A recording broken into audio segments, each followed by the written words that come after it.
Guys, today we uncover this crazy conspiracy. Let's find solid evidence.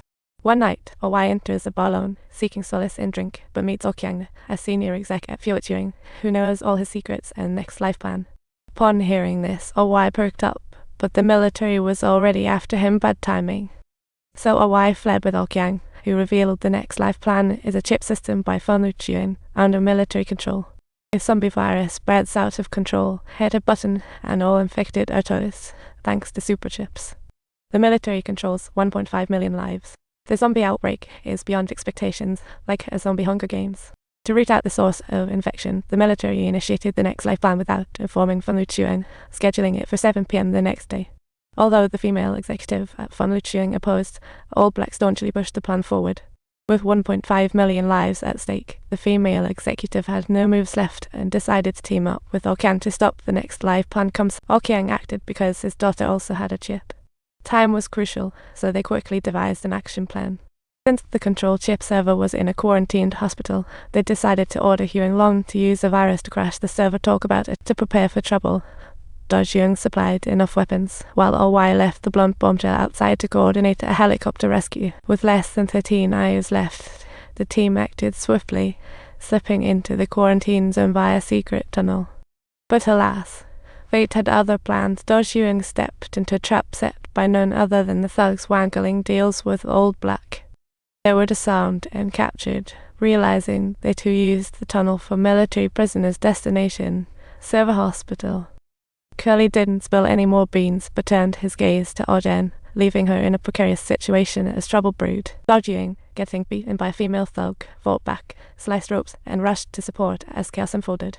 The team hurried to escape, successfully making it at the last moment, but not before their weapons went up in flames as the boom attracted a horde of zombies and one speedy warrior. A storm brewed ahead on one path, stirring up a gaggle of zombies, including a sprinting speedy kitty. Luckily, Dojung was knocked down eventually.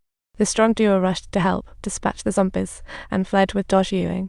Because more than one speedy kitty was nearby, about to be surrounded, the team quickly smashed the door and hid. Unfortunately, Dojung still got bitten, but Ojen whipped out an antidote to save him. Clearly, these zombies were formidable. Amidst the fray, Owai spotted numbers on a zombie's neck, guessing they were lab-made, not natural evolutions. No time to waste, they decided to whip up some zombie fighting weapons, and lo and behold, there were plenty of materials lying around. They sprang into action, crafted their favorite weapon, and headed to their destination once ready.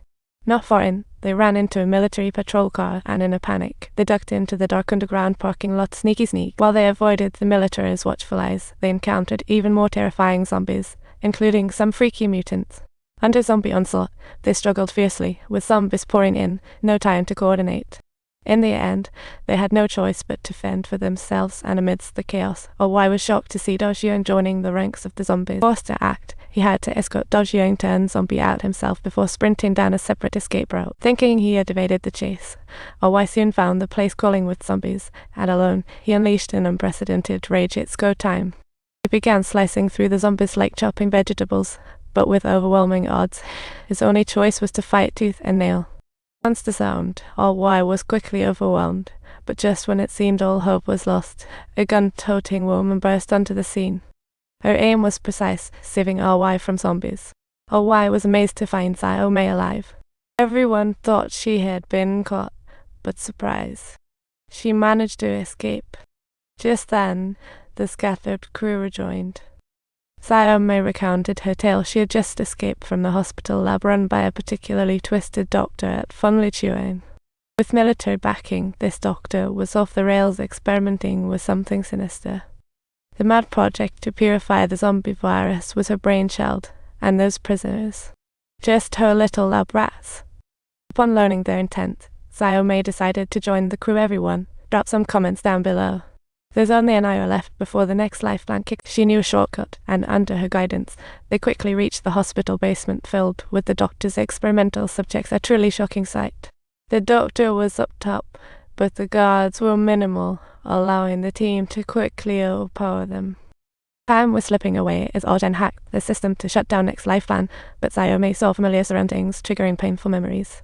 She ventured solo to confront the cunning doctor for revenge, but she was too naive.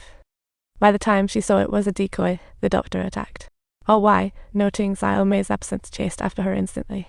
The doctor was busy developing the latest zombie virus and remained unfazed when facing a wise gun, as if he had all the cards.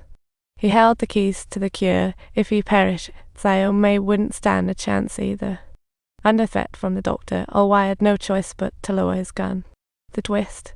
The doctor's true goal was to find a way to achieve immortality through the zombie virus. After countless experiments and research, the doctor had indeed achieved remarkable progress, which was truly noteworthy. However, just then, Okyang, who was supposed to be by Zhen's side, suddenly dropped in and took out the doctor without hesitation.